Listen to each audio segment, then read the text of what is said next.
Medicare હોસ્પિટલના doctor Amit વરસાણી સામે ગંભીર બેદરકારીના આક્ષેપો સાથે એક પરિણીત મહિલાના પરિવારજનોએ ન્યાયની માંગ ઉઠાવી છે। પરિવારના જણાવ્યા મુજબ સામાન્ય તાવની સારવાર માટે હોસ્પિટલમાં દાખલ કરાયેલી મહિલાને સારવાર દરમિયાન ઇન્જેક્શન અને દવાઓમાં ભારે ડોઝ અપાયા હતા, જેના કારણે મહિલાના વાળ ઉડી ગયા, શરીરની ચામડી ઉખડી ગઈ તેમજ બાદમાં ડાયાબિટીસ જેવી ગંભીર બીમારી પણ થઈ હોવાનું પરિવારનો આક્ષેપ છે। પરિવારનું કહેવું છે કે અન્ય નિષ્ણાત ડોક્ટરોને કન્સલ્ટ કરતા ડોક્ટર અમિત વરસાણી દ્વારા આપવામાં આવતી તમામ દવાઓ તાત્કાલિક બંધ કરવાની સલાહ આપવામાં આવી હતી। સારવાર દરમિયાન હોસ્પિટલ દ્વારા 25 લાખ રૂપિયાથી વધુનું બિલ વસૂલવામાં આવ્યું હોવાનું છતાંય મહિલાને જીવનભરનું દુઃખ મળ્યું હોવાનો પરિવારનો દાવો છે। વર્ષ 2024માં પરિવારજનોએ જિલ્લા કલેક્ટર, એસપી અને આરોગ્ય મંત્રી સુધી રજૂઆત કરી હોવા છતાં કોઈ કડક કાર્યવાહી થઈ નથી। આરોગ્ય મંત્રી સમક્ષ રજૂઆત બાદ ગુજરાત મેડિકલ કાઉન્સિલે પીડિત પરિવાર અને ડોક્ટર બંનેની વાત સાંભળી હતી, પરંતુ અંતે માત્ર ડોક્ટરને ઠપકો આપ્યાનો જ જવાબ આપતા પરિવાર અસંતોષ વ્યક્ત કરી રહ્યો છે। હવે પરિવારજનોએ ડોક્ટર અમિત વરસાણી સામે પોલીસ ફરિયાદ નોંધાવી કાયદેસરની કાર્યવાહી અને ન્યાયની માંગ કરી છે। ભાવિક પટેલ, રાજકોટ। દિલીપસિંહ, મને તાવ આવવાના કારણે રાજકોટ દાખલ થયા હતા। ડૉક્ટરે બોલતું મારે ચામડીને વાળ ને બધું વહી ગયું હતું। આ બધી ચામડી વહી ગઈ, વાળ વહી ગયા, નખ વહી ગયા। બસ 2 વર્ષ થયા પણ હજી મેળે આવ્યું નથી અને ડૉક્ટરની દવા બીજા ડૉક્ટરની ચાલુ। અત્યારે બસ ચામડી આવે છે અને વાળ થોડા થોડા આવે છે। ઘરે બસ ખાલી તાવ જરા આવ્યો તો એમાં અમે દાખલ થયા હતા અને એમાં બતાવવા ગયા હતા બસ। એટલે હવે થોડું થોડું સારું છે, પણ પહેલા હાવ બેચી હતી કામ વધારે પડી ગઈ। છોકરા નાના નાના હતા મારા, 2 દીકરીઓ છે એ મારી છે અને માન બેચી છું આ ડૉક્ટરના કારણે। બસ ન્યાય મળે। હવે એ પેશન્ટ છે ને મારી પાસે પહેલા આવ્યું ત્યારે એને તાવ, પેટનો દુખાવો અને નબળાઈ, ભૂખ નથી લાગતી, આ ટાઈપની બીમારી હતી, જેના માટે જરૂરી સારવાર રિપોર્ટ્સ કરેલા હતા। એ રિપોર્ટમાં એમાં લીવરમાં સોજો આવેલો જણાતો હતો, બરાબર છે, જેના માટે જરૂરી પેટ અને આંતરડાના ડૉક્ટર જે કહેવાય આપણે ગેસ્ટ્રોફિઝિશિયન, એનો ઓપિનિયન લીધો હતો। પેશન્ટ 4 થી 5 દિવસ અમારી હોસ્પિટલમાં ત્યારે એડમિટ હતું। એની સારવાર પૂર્ણ થતા બાદ પેશન્ટને ઓવરઓલ સારું જણાતા મેં એને રજા કરેલી હતી। કોઈ પણ પેશન્ટને રજા કરો એટલે 5 દિવસ પછી ફોલોઅપમાં આપણે એને ચેકઅપ માટે બોલાવતા હોય, તો જ્યારે ચેકઅપ માટે આવ્યા ત્યારે એને સેમ કમ્પ્લેન પાછી હતી કે જે એને તાવ, નબળાઈ એને જતું નહોતું રહ્યું, બરોબર છે। અને સાથે જે લીવરના રિપોર્ટ હતા કે જે રિપોર્ટ અહીંયા એડમિટ હતા ત્યારે એને સુધારો થયેલો હતો, એ રિપોર્ટ પાછા એના બગડેલા હતા। એટલે પછી ત્યારે મેં એમને કીધું કે ભાઈ આ જે છે એ સાદો જે વાયરલ તાવ કે આપણે જે કમળો કહીએ, હિપેટાઇટિસ કહીએ, એ ટાઈપનો હોય તો એમાં પેશન્ટ 100% એકાદ વીકમાં ઇમ્પ્રૂવ થઈ જતું, પણ નહોતું થતું। એટલે મને લાગ્યું કે આ પેશન્ટને લીવર રિલેટેડ પ્રાઇમરી કઈ તકલીફ છે, એટલે મેં એમને ફોલોઅપમાં આવ્યા ત્યારે એને ગેસ્ટ્રોફિઝિશિયન પાસે, જે ગેસ્ટ્રોફિઝિશિયને જોયેલો હતો એમની પાસે ઓપીડીમાં એમને ત્યાં મોકલી દીધા અને એમણે એની રીતે બધું જરૂરી વર્કઅપ કર્યું, રિપોર્ટ કર્યા, એ બધું હશે। પછી મારી પાસે પેશન્ટનો કંઈ જે કહેવાય કે કોન્ટેક્ટ નહોતો। પછી જ્યારે પેશન્ટ 1 થી 1.5 મહિના આસપાસ પેશન્ટને દવા ચાલુ કરેલી હતી ગેસ્ટ્રોફિઝિશિયને, એમને જરૂરી લાગતી હતી એ પ્રમાણે, એનાથી એને રિએક્શન આવ્યું હતું કે જે દવા કોઈ પણ જે ચાલુ કરે બધા પેશન્ટમાં જરૂરી નથી કોઈ પણ દવાનું કે આ પેશન્ટમાં કેટલો રિસ્પોન્સ આવે એ રીતનું।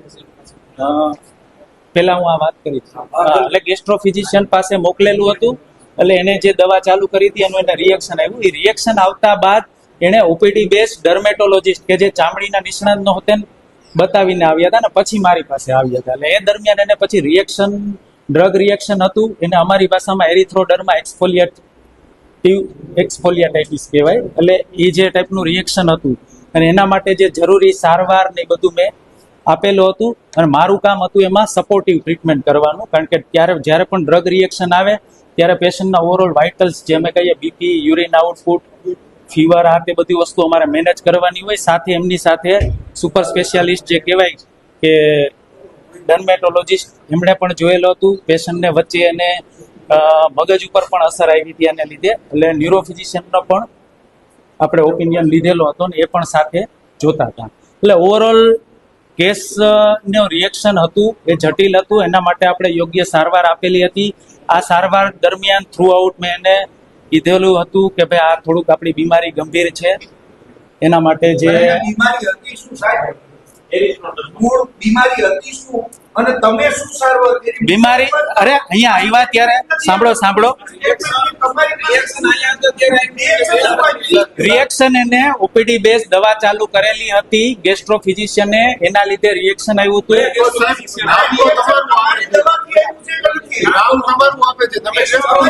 સાંભળો હા, ગેસ્ટ્રો ફિઝિશિયને આપેલી હતી દવા. Gastro physician doctor Nirav Pipaliya છે, બરોબર છે. એને છે ને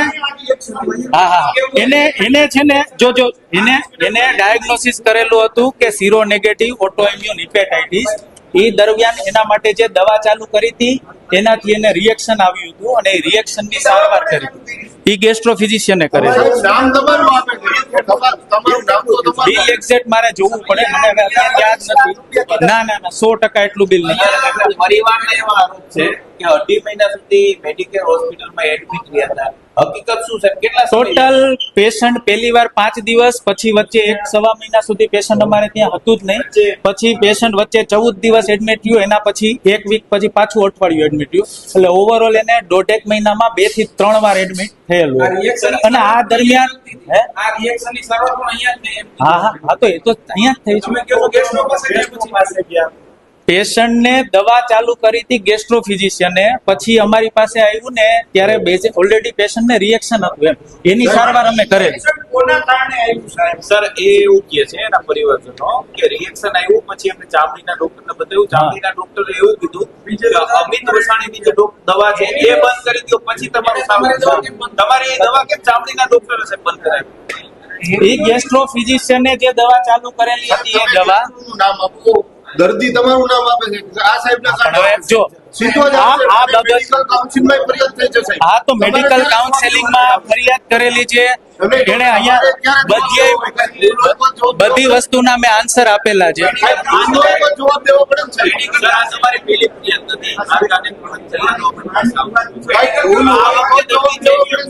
ના એટલે મેં જો આ બધી ફરિયાદના જવાબ આપેલા છે.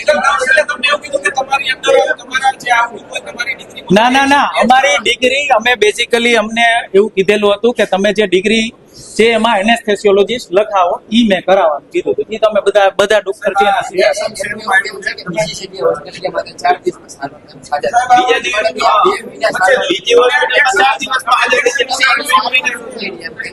જો એને અમારે પહેલી વાત એ કે હોસ્પિટલનું બિલ 25 લાખ થયેલું જ નથી એક એંગલથી, અને એને છેલ્લે ટૂંકમાં હોસ્પિટલનું મેડિકલનું બિલ પણ બાકી રાખી ગયા છે, જે બિલ હાલની તક સુધી એને ભરેલું. બરોબર છે. દર્દીને જો હું મારું સ્ટેટમેન્ટ આપું છું, દર્દી તમારા ઉપર એવો આરોપ મૂકે છે કે અહીંથી રજા લીધી, અહીંથી એમ્બ્યુલન્સમાં વહી ગયા, પછી બીજી હોસ્પિટલમાં 4 દિવસમાં હાજર થઈ ગયા, અહીંયા 1.5 મહિને તો પેશન્ટ અહીંયા ઓલરેડી રિકવરી ફેઝમાં જ હતું. એવું નથી કે પેશન્ટ સાજું નહોતું. સાહેબ 2 વર્ષમાં પેશન્ટ સાંભળો પેશન્ટ ક્યારે વચ્ચે એને જ્યારે મગજની આંચકી આવી હતી 4-5 કલાકમાં 4-5 વાર સાંભળો દવાનું રિએક્શન આવ્યું, પછી દવાનું રિએક્શન આવે એના લીધે બધું એને મગજ ઉપર દવાનું રિએક્ટ એને છે ને લીવરના ડોક્ટર જે છે ગેસ્ટ્રો ફિઝિશિયન એને સીરો નેગેટિવ ઓટોઇમ્યુન હિપેટાઇટિસ નામની બીમારી ડાયગ્નોઝ કરી હતી, અને એના માટે જે એઝાથેપ્રાઇન નામની દવા ચાલુ કરેલી હતી એના ઇન્ડ્યુસ એને પેશન્ટને ડ્રગ રિએક્શન આવ્યું. હું એમ કહેવા માંગુ છું. એટલે એમાં ડ્રગ રિએક્શન આવી શકે. એટલે ડ્રગ રિએક્શન આવ્યું પછી પેશન્ટ અમારે ત્યાં એડમિટ થયું. બિલ એક્ઝેક્ટ નથી, એના આંકડા મારે જો અંદાજે છે ને જો મારે જોવું પડશે. પહેલી વાર 20-25 હજાર થયું હતું, બીજી વારનું બિલ 1 લાખ આસપાસ થયું હતું, ત્રીજી વારનું બિલ એને ભરેલું નથી, ઇવન મેડિકલનું બિલ પણ ભરેલું નથી. બીજા બધા રિપોર્ટ્સ ના મારું નામ ડોક્ટર અંકુર વરસાણી છે. હું આ હોસ્પિટલમાં અમિત સાહેબની ભેગો પાર્ટનર છું. જ્યારે આ ફરિયાદ થઈ એ પછી પેશન્ટના અને એના રિલેટિવ્સે મેડિકલ કાઉન્સિલ, પોલીસ સ્ટેશન, આરોગ્ય શાખા, જિલ્લા પંચાયત આ બધી જગ્યાએ એને કમ્પ્લેન કરેલી હતી ને બધી જગ્યાએ આ જે જવાબ અમે જેને આપેલો છે, ઇવન પોલીસ સ્ટેશને, આરોગ્ય શાખામાં કે કલેક્ટર ઓફિસ, ઇવન કલેક્ટર કચેરી અને national PMO office, CMO office આ બધી જગ્યાએથી રૂબરૂ એ લોકોના જે તે માણસો છે એ સાહેબનું ઇન્ટરવ્યુ લઈ ગયા છે. એમને અમે રિટર્નમાં જવાબ આપેલો છે, કાગળિયા પણ એ લોકો સમક્ષ આખી ફાઇલ અને એ લોકોને આપેલી છે, જેના બધા મેડિકલ કાઉન્સિલનો જવાબ તો તમારી પાસે જ છે, જે મીડિયામાં આપ્યો. દર્દી ખોટું બોલે છે ટૂંકમાં. ના, દર્દી ખોટું નથી બોલતું, દર્દી પીડાણું જ છે, દર્દી પીડાણું જ છે. એમાં કોઈ જો અમે સ્વીકારી છીએ પણ અમારા વાકને એક મિનિટ ઉપર અમારા વાકને લીધે પીડાણું એ વાત તદ્દન ખોટી છે. બરોબર, જે જરૂરી નથી ને કે બેદરકારી કોઈની નથી, એ મારા અને દર્દીના નસીબ. રિએક્શન તો ભાઈ મને આવી શકે, તમને આવી શકે. બરોબર છે, અમારા વાકને લીધે રિએક્શન આવ્યું એ વસ્તુ ખોટી છે. ના, આવે જો અમે પેલી વસ્તુ રિએક્શન આવ્યું બેનને પીડા થઈ એ વસ્તુ હકીકત છે. બરોબર, પણ અમારા વાકને લીધે આવ્યું આ વસ્તુ ખોટી છે. કોઈની બેદરકારી નથી. બરોબર છે, કોઈની બેદરકારી. હા, પણ દર્દી હેરાન ન થાય એ તો ના, એવી ભૂલ છે એવું નથી કીધું. દવા એમને ચાલુ કરેલી છે, દવા એમને ચાલુ કરી. જો દવાથી રિએક્શન આવવું એ બોડીની તાસીર ઉપર હોય. એમને એક ઓલું કહેવાય ને કે MTCD એટલે એને વાનો એક રિપોર્ટ પોઝિટિવ આવ્યો. એ લોકોને સામેથી અમે 2 વાર કીધું હતું કે જટિલ વસ્તુ જે આપણે જેટલા ઓપિનિયન લેવા પડશે એટલા લેશું. અમદાવાદી નહોતા જતા તો અમે સામેથી કીધું કે ભાઈ આપણે અમદાવાદ ઓપિનિયન લઈએ. બીજી વસ્તુ, પેશન્ટના સગા છે જે અમુક તો એના જેવું છે કે અમારા સગા છે, એના સગા પોતે એમ કે છે કે ના ભાઈ આ લોકો ઓલું કરે છે. હવે જે વસ્તુ મારે ના બોલવી જોઈએ કેવું પડે. પેશન્ટના હસબન્ડ છે એ દારૂ પીને અમને ફોન કરીને ધમકાવે છે. આ તો ઓલું કહેવાય કે અમારી પાસે રેકોર્ડિંગ નથી એટલે એ અમારો વાક. બરોબર, ઈ અમે તો બિલ માંગ્યું ઈ એને પ્રોબ્લેમ હતો. બરોબર છે, ઈ તો જો ઓના જેવું છે કે ના, અમારી હોસ્પિટલમાં 3 વર્ષ સુધી સારવાર નથી લીધેલી. જો બીજી વાર જયારે દાખલ થયું, રિએક્શન થી દાખલ થયું, એની જે ટ્રીટમેન્ટ કરવાની હોય જેટલા ડોક્ટરને ટ્રીટમેન્ટ થવા દે, જો અમારી પાસે આનાથી વધારે જવાબ દેવા માટે નથી. બરોબર છે, જેટલો ખુલાસો દેવાનો હતો અમે આપી ચૂક્યા છીએ. બાકીનું પોલીસ સ્ટેશને જે જવાબ આપેલો છે એ મીડિયામાં અમે આપી દેશું. બરોબર છે, જે બધું ઈ અમે જેટલો જવાબ મેડિકલ કાઉન્સિલને જેટલો જવાબ આપેલો છે, જેટલો જવાબ પોલીસ સ્ટેશને આપેલો છે એનો કાગળિયો પ્રેસ સમક્ષ પણ અમે રજૂ કરી દેશું. એમાં બધી ડિટેલ્સ છે. બરોબર, એમાં આખી સારવારની બધી જ ડિટેલ્સ છે. ઓકે.